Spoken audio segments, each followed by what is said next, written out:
What is up, guys, and welcome to the Meeple Minded podcast, the podcast where we talk all things tabletop gaming. My name is Jason. And I'm James. How are you doing this week, James? Tired. Tired? You've come straight from work, haven't you? I have come straight off from work. Sitting there in that lovely work uniform. I mean, technically it's not, but... I've seen the way you drive around. It's like, that is your work uniform, despite the fact that it is a super dry hoodie. It's what I wear to work. It's not my work uniform, because my work uniform is rubbish. Yeah. To be fair, I'm kind of the same. I have my own personal hoodie in the van as well. So Yep. Yeah, sometimes you just got to blend into the people. It's not just that. It's like, unlike my work uniform, this one's waterproof. Yes, there is also that. That's also a very, very good point. I do have some waterproof stuff somewhere. I don't know where it is, but yeah, oh well. Speaking of waterproof, James, we've kind of needed it a lot recently. It's been raining a hell of a lot in the UK. It has. And then decided to freeze. It decided to freeze, yeah. So that the roads were fun today. Oh, they were. It's great coming out of our warehouse and then immediately being dealt with a nice big hill that was like an ice rink. That was not fun. It took a little while to get up that. Other than that, James, how have you been? Yeah, I've been all right. Yeah, good. We had another sellout night at the club last night. Sellout, not just a busy one, a sellout. Yeah, 2 weeks in a row. And as I checked earlier, we're already halfway booked for next week. Yeah. I'm starting to think, James, that we may need a bigger space. Yes. We're pushing the boundaries of space. We are, but, second room. Yeah, it's time to expand. It is. It's time to, what it really is, James, it's time to win the millions and actually just buy a location and just open it every night. Sod it. That'd be great. Because, if you've won the millions, you're also not going to have a job anymore, so it doesn't matter. Yeah, true. We'd literally just be playing games all day. Because I know that's probably what I would do, because I'd get bored if I just kept all my money to myself. I was like, well, I'll have to give you a life-changing sum of money so that you can quit your job. Yeah. So this is the thing. It's like, all right, who am I going to give a life-changing sum of money to? Because otherwise I'm just going to sit here while everyone else is working. Exactly. And be bored. It's boredom. I couldn't do that. So, I'm not generous enough to give you lots and lots, but it's like, there's enough there so that you can quit. But, the stigma is you'll have to put up with me every day, James. So, there are pros and cons to this, obviously. When you buying that lottery ticket, Jace? Well, I mean, this would be the first step, wouldn't it? Yeah. Like, considering I don't actually play the lottery, that would be the first step. Does a scratch card count? Yes. Time for us to win that lottery. Don't you actually have to play the lottery? Damn. Yeah. Damn the technicalities. I thought they just gave it to you. I mean, that would be good. Like, they might get a lot more interest in the game if they did it that way. They should just send, every week, because that's what they do, they should just pick a different town, stand in the middle of it and go, you! Yeah. I'd be game for that. Especially when you look like me, because you stand out in a crowd. Mm. And if they got known who they were, they probably picked me for fear of the fact that I look like I'm going to beat them up. Yeah. Well, no, you change the person and they just blend in, but it's just a random person. You! What? Yeah, that wouldn't work in the UK, would it? We don't tend to. I'm sure it would be fine because it's not oi. No, it'd be like one of those clipboard holders that you see in the high street, wouldn't it? Oh, where you go out of your way to avoid them. Best one ever. Excuse me, have you got a minute to talk? No, I haven't. No. The one person who goes, actually, I have. Well, congratulations. Here's a large sum of money. So that's me and my ignorance, damn. So I've been very generous this evening, James. I've made you a nice cup of tea. I've even provided some Irish cream liqueur chocolates for us to munch on while we're eating. And they're pretty good. Apologies for the eating sounds, but hell, I'm feeling very generous today. Chocolate and tea. But anyway, we're not here to talk about chocolate and tea, James. Oh, we're not? We're not. Damn it, I better delete those notes. You done the wrong notes again. Oh, yeah. I mean, normally we would talk about the game we played this time last year and we reviewed this time last year. Well, we didn't do one this time last year, so we don't need to do that section. So we can jump straight in to our game highlight this week, James. So the game is sat right in front of you. Would you like to tell the lovely listeners what game we're going to be talking about? Red Rising. Ooh. For those of you who have not read the title. Oh, yes. Oh, well, that's a very good point. Yeah, you'll already know about that. So should we dive in, James? Okie dokie. So, Red Rising. What is Red Rising? Well, Red Rising is a hand management, open drafting set collection game based on the popular Pierce Brown novel of the same name. The game was released by Stonemaier Games in 2021. It's designed to be played by 1 to 6 players aged 14 and up, with an estimated playtime of 45 to 60 minutes. In Red Rising, players enter the dystopian society, which has been divided into 14 castles. Players are representatives for a house attempting to rise to power by gathering a powerful group of followers, which is represented by your hand of cards. Use these cards to play on the center board to gain their card action, and then take a different card and gain a bonus determined by the location of the card you have taken. When the game end is triggered, the player with the most points gained from their hand of followers and the more public point scoring objectives wins the game. That's a very rough idea of what the game is about and how it's played, but what comes in the box if you were to buy Red Rising? Now, very quickly, the copy we have here, James, is the collector's edition. It is. So we've got some nice upgradey bits, but I believe your component list is for the retail version. It looks like it. And I don't know, Jason, what comes in the box? Stuff. Yeah, stuff. More stuff. No. Seriously, contained within the Red Rising box, you get 60 helium tokens, 60 influence tokens in different colours, 6 fleet tokens in 6 different colours, 1 first player token, 1 sovereign token, 112 character cards, 6 house tiles, 1 game board, 1 score pad, 1 custom rising dice, and 6 reference cards. Very nice indeed. So is that everything that comes in the box, James? There are some single player components, but I wasn't going to really read those out. Okay, that's fine. So there is some single player elements to this. There is an AI component that has its own bits, but, you know, who plays board games on their own? I mean, there's a fair few out there, so we don't want to alienate those people, but the lists are commonly available online. We tend not to touch on to the solo stuff here, so no, because there is separate solo components. We don't do solo mode. No, we do not. I couldn't do it even if I tried. So yeah, there are solo stuff to this as well. If you want to know information about that, have a little butchie online. But let's talk about the rulebook, James. You've got it in front of you. How do you think it's laid out? Does it feel good and all that kind of stuff? Yeah, the rulebook looks pretty good, actually. So the nice big pictures that are very clear. The setup has lovely numbered sections on the diagram, and then the text above has the corresponding number, so you know exactly what it's talking about. That's always helpful. Yeah. It's nicely laid out. Everything doesn't seem cluttered. Yeah, like I said, you know, the card anatomy, big blown up images of the cards, and again, numbered sections telling you what's what. Yeah. So yeah, very easy to follow along. It's not a particularly long rulebook either, is it? It's 7-8 pages. Yeah, I mean, which is good, because ultimately the game is fairly simple. There's not actually that much to learn about. Yeah, and something I would like to point out, actually, is I've just seen it on the back page. The very back page, or page 8, is a diagram of the social hierarchy of the game, shall we say, and then a list of things, with the top one being, want to watch a how to play video? Here's a website address. Yep. Want the rules in another language? Here's a website address. You know, and other sort of advertisements, including replacement parts. That's always a good sign. Yeah. Need a replacement part? Request it at this website. That's quite nice. So lots of pointers, and a how to play video is always welcome. Yeah.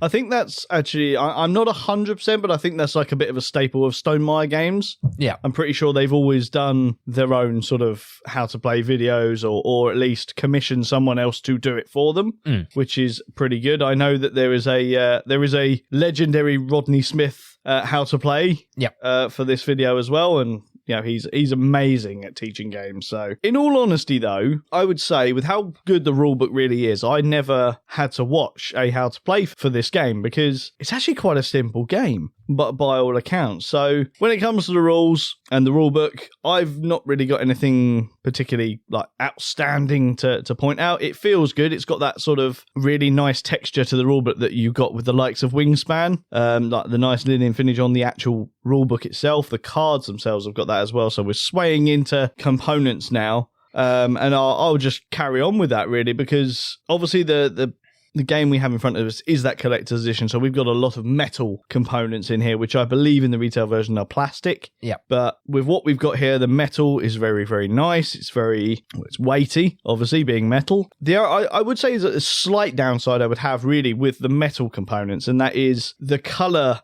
representation of the metal. Like, for example, the red player, it's not really red. It's more of a light pink, I guess, and it starts to sway towards the actual purple player's colour, and they're just a little bit too similar. And the one that 100% is too similar is the gold and the yellow. Yes. Yeah, they are very, very similar and very difficult to distinguish between them when those cubes meet or mix up. But other than that, components for me are actually pretty damn good. What about you? Yeah, I just echo everything you said there, including the slight negatives there. It's like, the colour shade is too close on those things. Yeah, especially when you're looking at the cards that have got those similar colours on and they're very bright and vibrant and very clear.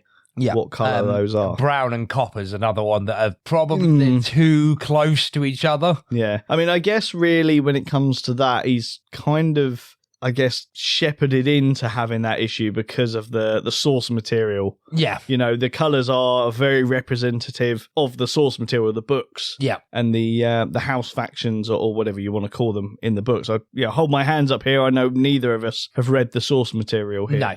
But, artwork sides of things, whether it's straight out of the books or, a representation of what was described in the books, I think it looks really, really good. It's nice and vibrant on the cards. The cards themselves, they're not standard size. They're oversized, which normally does irk me the wrong way because it's a lot harder to get card sleeves to protect my games if there are oversized cards or tarot cards. I'm not 100% sure what size these are. But I will say, in its defense of those cards, they feel quite thick, so they feel like they're going to stand that test of time. Yeah. I mean, would you say that that's something you would agree? Because, I mean, my obsession with, like, sleeving cards and... Yeah, I mean, the card stock on this is very good. They are very thick and very durable, so, they'll take some punishment. Yeah. And the finish on them is, like, especially, like we said, the gold ones on the gold cards are sort of like the inlay.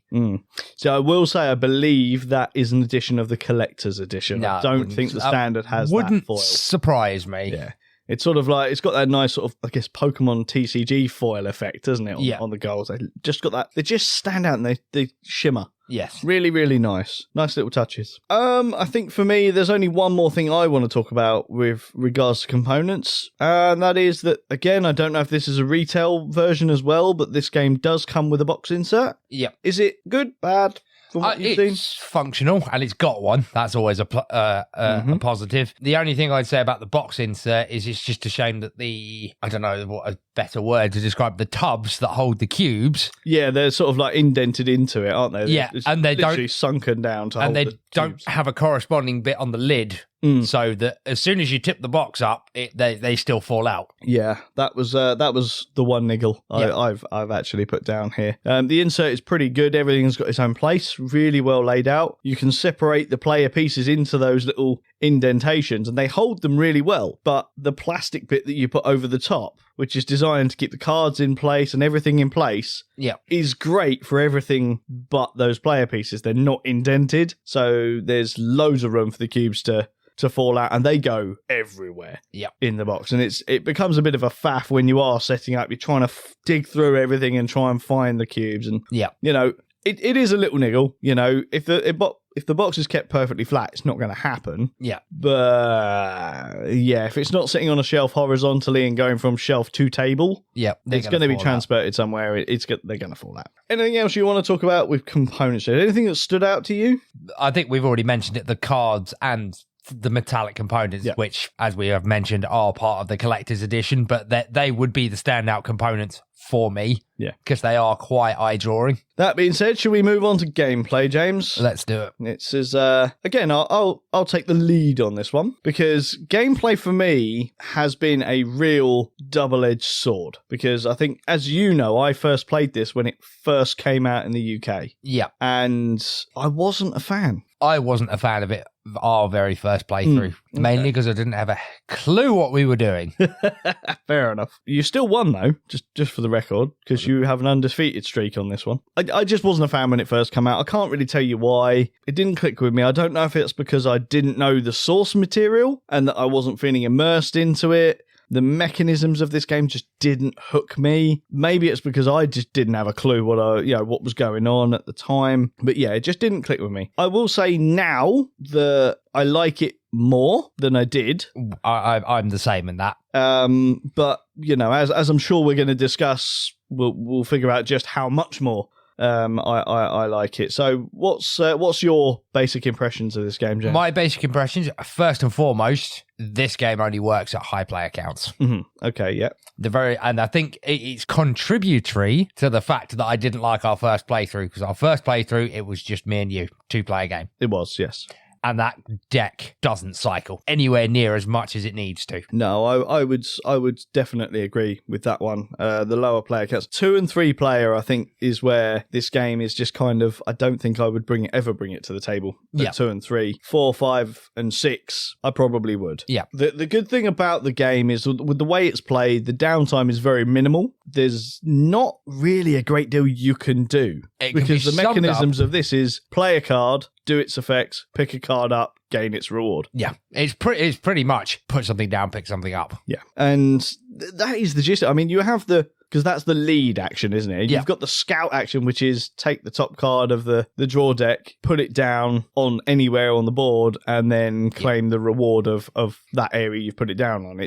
It's basically there, and it even says it in the rulebook. That option is there for when you've got a hand that you really like and you're happy with, but this gives you something that you can still do. Yeah. I suppose it's a little bit more than put something down, pick something up, because it could be put something down and roll the dice. Oh, it could be, yeah. But, I mean, the game we played last night, for example, we played a 5-player game last night. The only person really rolling the die was the one that had the character that rolled the die. Rolled the die to get extra stuff, basically. So it's not, to me, it's not an integral part of the game. It's not. I mean, I very rarely do the dice. Yeah. I've got to be honest. Yeah, I'm the same, really. Each player character has their own bonuses, and they're all fairly similar, but there's enough variation in them to make them worthy of having their own special ability, which is good. Yep. I think the most overpowered one in my estimation is a yellow player, where they're always the first player. Yeah. And they always get the last turn. Take the last. They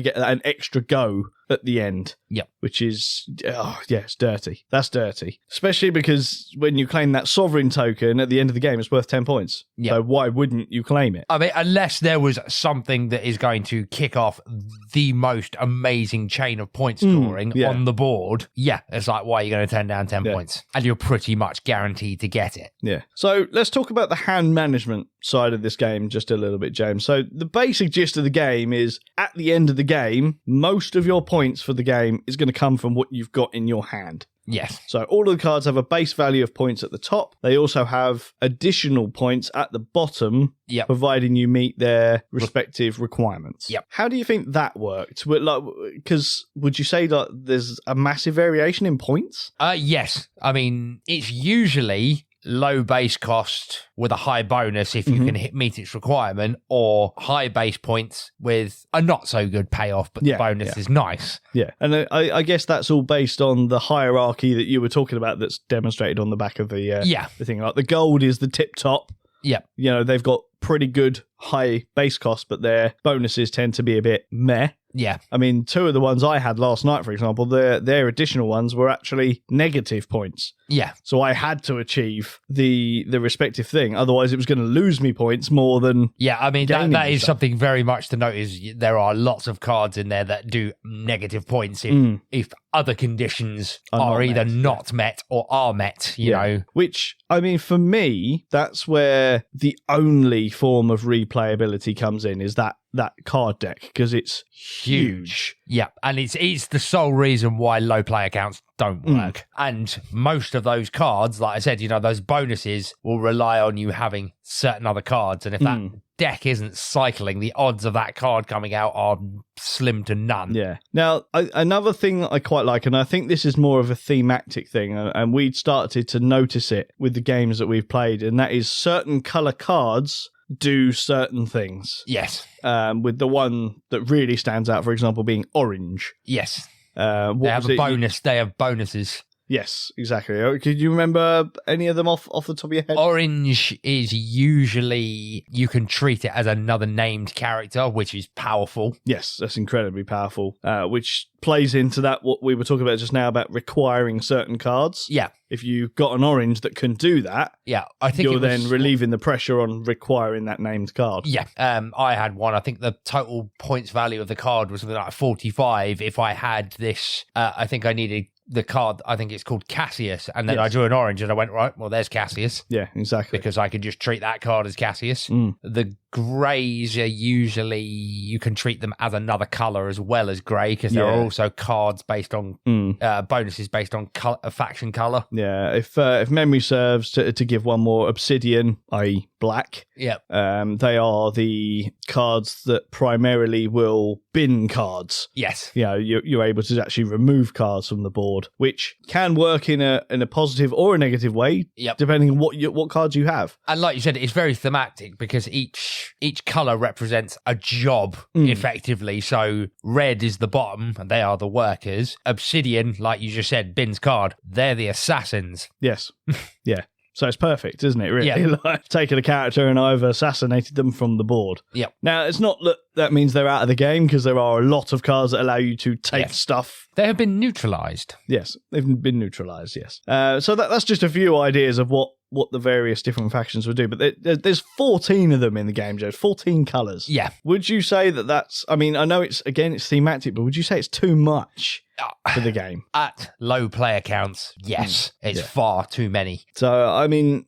14 factions, each with about, I don't know... I have no idea how many cards or... Well, it's 112 cards in total. Yeah. 14 factions.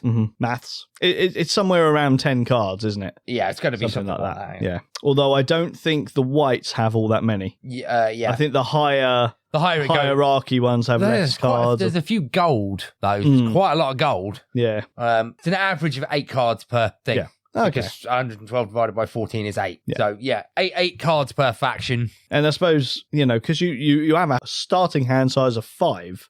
And that's another thing that's interesting about this game is there's no hand limit, really. But there is. Yeah, there is. But not really. You can have as many cards in your hand as you like. Yes. But if you hit the end of the game and you have more than 7, you lose 10 points for every card over 7. Yes. Which could benefit you, because if every card that you've gone over 7 is, say, 35 points base, you're still plus 25 per card. So in that instance, it'd be worth it. But, it's all about reading the cards. And that's, for me, the key thing with this game is reading the cards, understanding the cards. I think from all the games we've played, I can't think of a strategy where that would benefit you, because especially if you're the only one that's gone for that, it's like, well, yeah, I'm still plus 25, but nobody else is losing points. Yeah. So, James, apart from playing at a lower player count, is there anything that stands out to you in this game, good or bad? I do actually like the card playing mechanics. Yeah. The lead and scout, because it is simple and it keeps the, like you said earlier, the downtime at a minimum. It is quick. But then it leads me on to my negative, which is there is so much potential for analysis paralysis. Yeah. If you're prone to it, it's like you can either go really quickly, or this could drag to hell, especially when the board fills up. Yeah, I would completely agree with that. But there's a few minor negatives that I do personally have with the game, which I've been pondering over while we've been talking. And the first one is obviously the chance of analysis paralysis. Yeah. And made worse by the fact that you've got to read cards in order to do that. And that in itself segues me on to the biggest issue I have. And that is, as we've both said, this doesn't really work all that well at a lower player count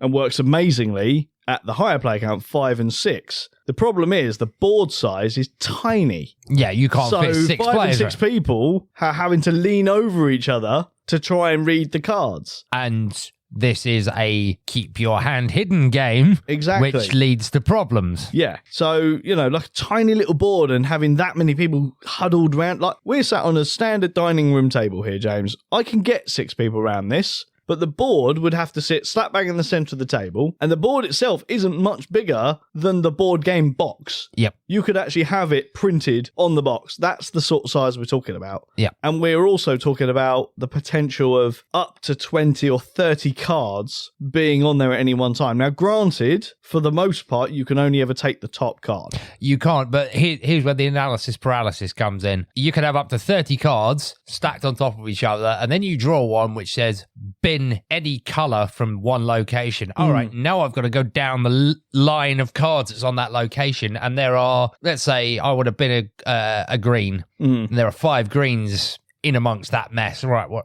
Okay, now I've got to separate them out and find the greens. Which one don't I want people to have? Yeah. Or do I potentially want? Yeah. As opposed to not wanting.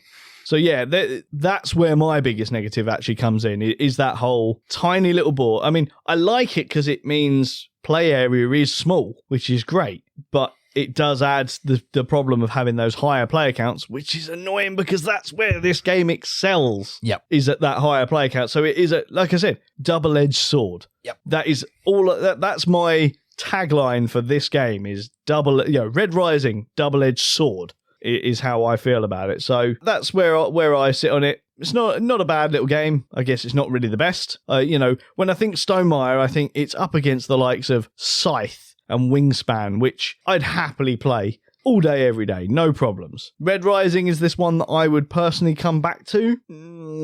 Depends for me, but let's talk about the playtime, James. It's listed as 45 to 60 minutes. Where do you think you sit on that? I actually agree with that. I would agree with 2 and 3 players. I think they're a lot quicker. When we first played this, we knocked out a game in 20 minutes? Yeah. Something like that. Because, once you get in the groove of it, you can just smash through turns and stuff like that. But 4+ players, I think you're looking more towards the 60-minute mark. I think the game we played last night was even longer than that, but there was a lot of chatting going on and stuff like that. So. Several people hadn't played it before as well. True, yes. In fact, all bar us hadn't played it. So. Yes.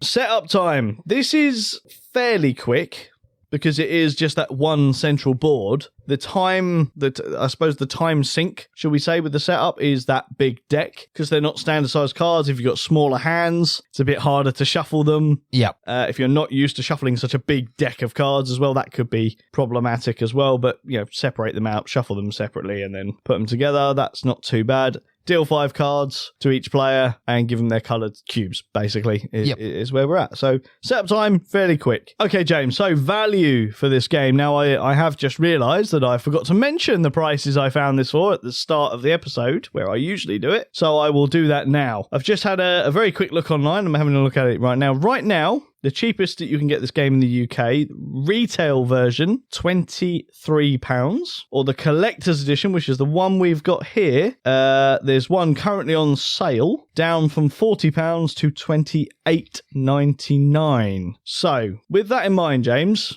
is there value to be had in this game? I would say there's value if you can get the collector's edition at that sort of £28 mark. Yeah. I'm not so sure I'd go for the retail version.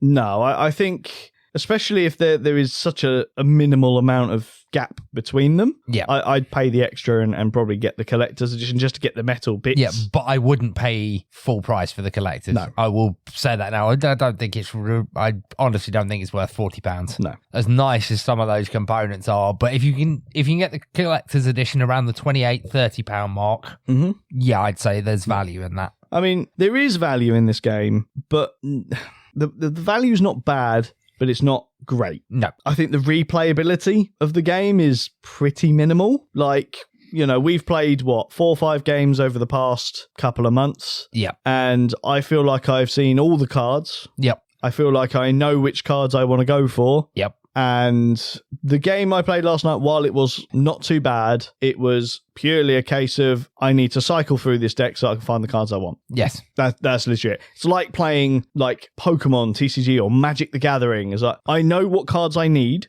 and it is just purely formality that I'm going to go through my deck as quick as I can until I find those cards. Yep. And once I found those cards in this game, they're in my hand, I'm done. I'm going to air quote, scout, which is akin to pass. Yeah. Basically. So yeah, replayability for me on this one is not particularly great. If you're a fan of the books, you probably might be a bit more invested in it, I guess. But the game itself, it just doesn't have enough to bring me back on a regular occurrence. That being said, what's the collection status for me? Well, this one's an easy one for me because this game actually belongs to our newsman, Paul. It does. So he's very graciously lent it to us while we can really dive into this game. And I can confirm for me personally, I will not be buying Red Rising. I had to rethink my options when I saw that $28.99 price for the collector's edition because I do think there is value to it at that price. Anything more than that? Yeah. Not so much. But what about you, James? Is this a game that you would ever think about owning? I don't think I'd ever own this game. No. Okay, well,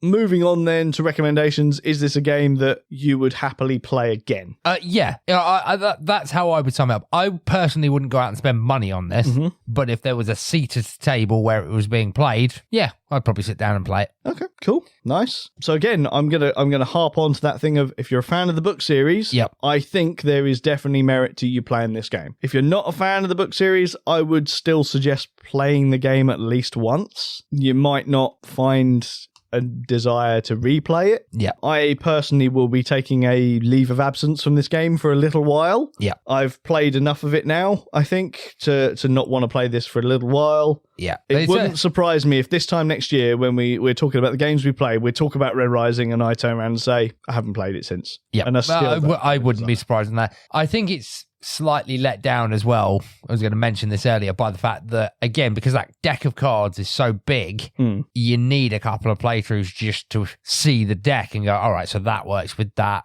works better with that, so on and so forth. Yeah. I mean, maybe let's put a little wish list thing in here. Like maybe that would have been something nice to have in as part of the rulebook, maybe just an extra page of like what synergizes with what. Yes. What all the factions do, what they're best at and what they work with. That might have been pretty cool. Yes. I don't remember seeing that in there, and I apologize if it is in there, but yeah, that would have been pretty cool. Is it worth your hard-earned money? I mean, I've answered that with my collection status. It's not something I'm going to buy. Yeah, I wouldn't ever buy this. So I'm happy that Paul has this game, so I can play it should I ever want to, but it's going to be a little while before I get this to the table again, I think, which is a bit of a shame. I was expecting a bit more from Stonemaier, I must admit. Anything else you want to talk about, James? No, I think we've pretty much covered it. Excellent stuff. It's time to hand over to our man in the news shed. So over to you, Paul. Right, Brian, no time for niceties this week. Well, seeing as we missed last week, we've got a bumper crop of news to catch people up on. Wow, that's true. At this rate, we will need our own show. With that being said, that button ain't gonna hit itself, young man. No, not the light switch, the big one that says news. Yes, that one. Hit it.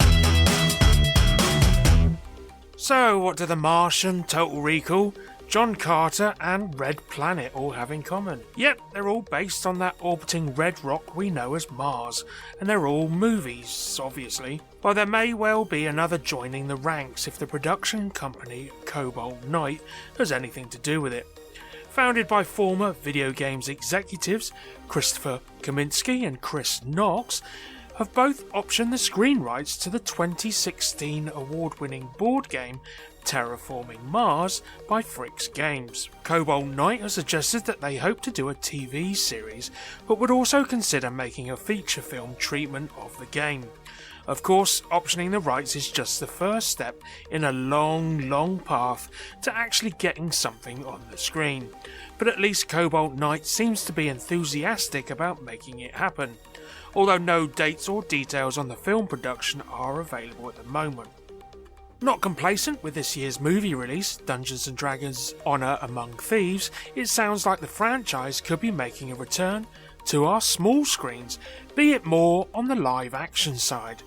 After acquiring the production company E1 back in 2019, Hasbro Obviously, owning the D&D publisher Wizards of the Coast has had a priority of bringing the franchise to the small screen. The fantasy RPG is set for an 8-episode first season, and it is being written and directed and produced by Rawson Marshall, who brought us the 2021 Netflix movie Red Notice, starring Ryan Reynolds, Dwayne "The Rock" Johnson, and Gal Gadot. The D&D TV series, which will be co-produced by E1 and Paramount Pictures, is yet to receive a release date on Paramount Plus or even a confirmation of its cast. We mentioned Disney's foray into the world of trading card game arena a few weeks ago, but more news has come to light on its release later this year.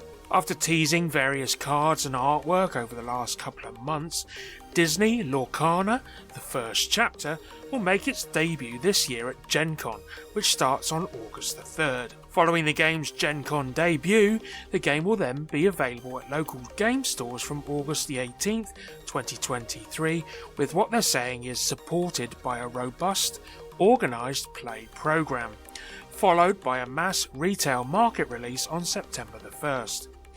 Coming from Ravensburger and featuring Disney characters in both original and reimagined art styles set in an all-new world created just for the game. Disney Lorcana, the first chapter, will consist of more than 200 cards that will be sold in various ways.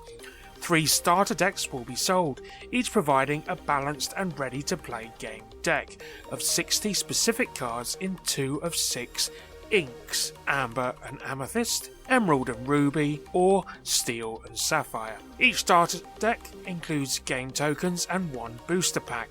A booster pack contains 12 randomized game cards, including 1 foil card and 2 cards with rarities of rare, super rare, or legendary. And of course, booster packs will be sold separately as well.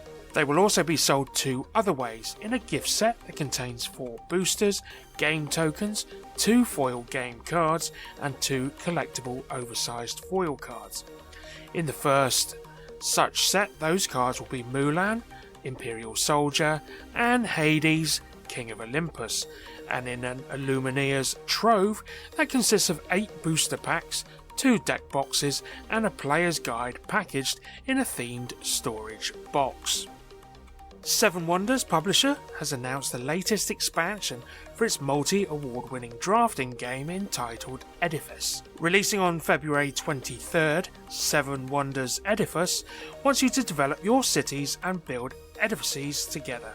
These projects are far too large and imposing to be completed by a single city, so you have the choice: join your opponents and share glory and rewards, or go it alone and suffer the consequences. Choose wisely, the future of your city is in your hands. Edifice also introduces great new interactions between the players without prolonging the length of the game.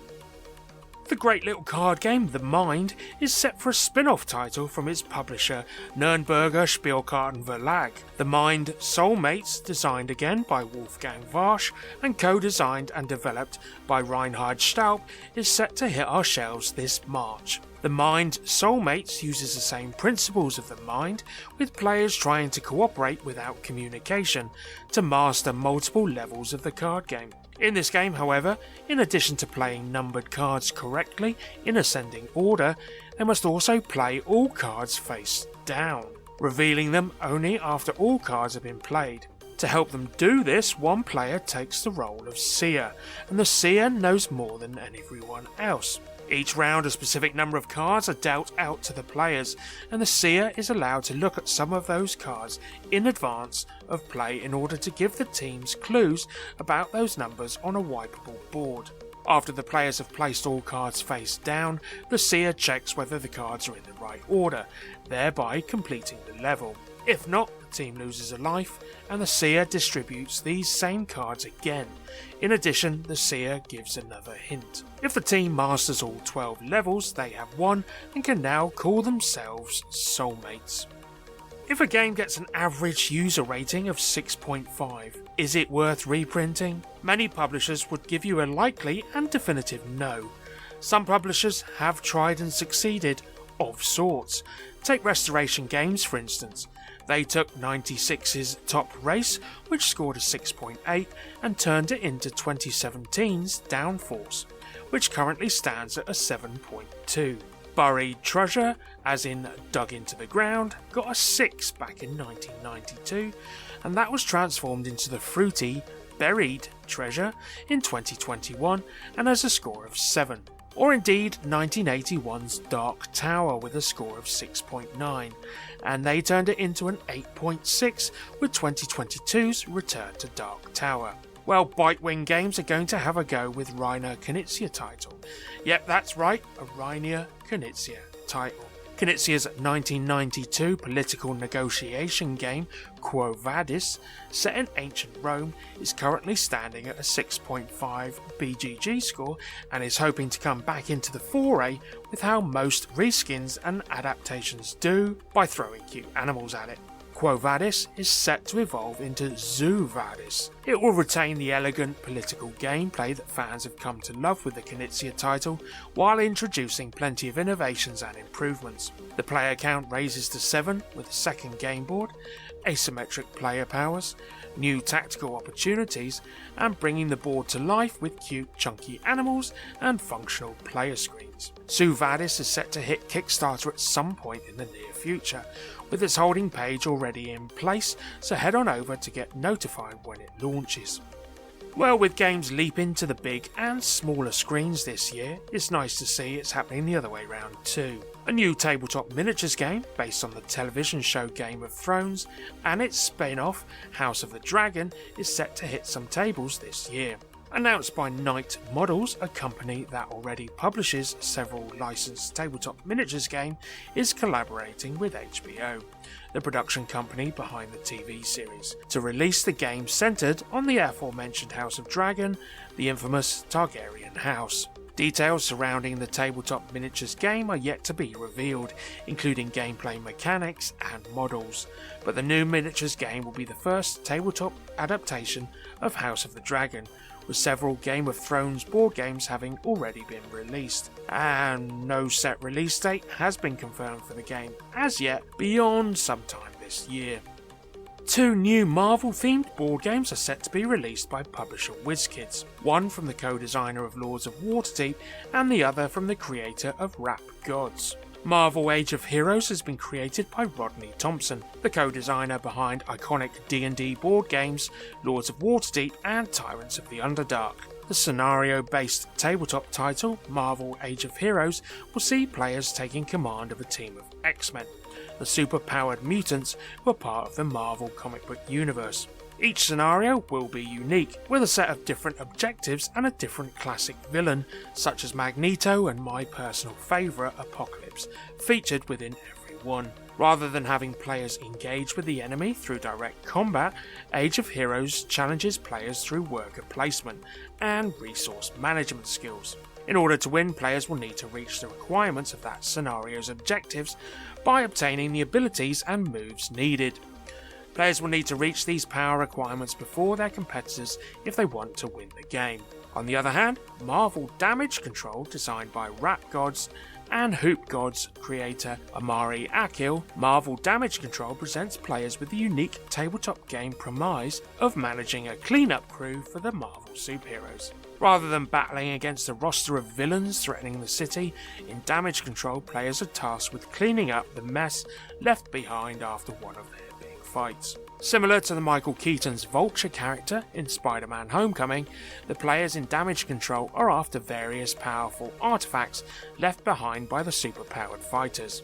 As players shift through the wreckage, they'll be searching for whatever strange and alien objects they can fit into their respective vaults. Besides the artifacts they find, players can also recruit the help of passing superheroes, should they be able to get them on their side. Whichever player has the most power of all their artifacts and superpowered allies combined is named the winner of Damage Control.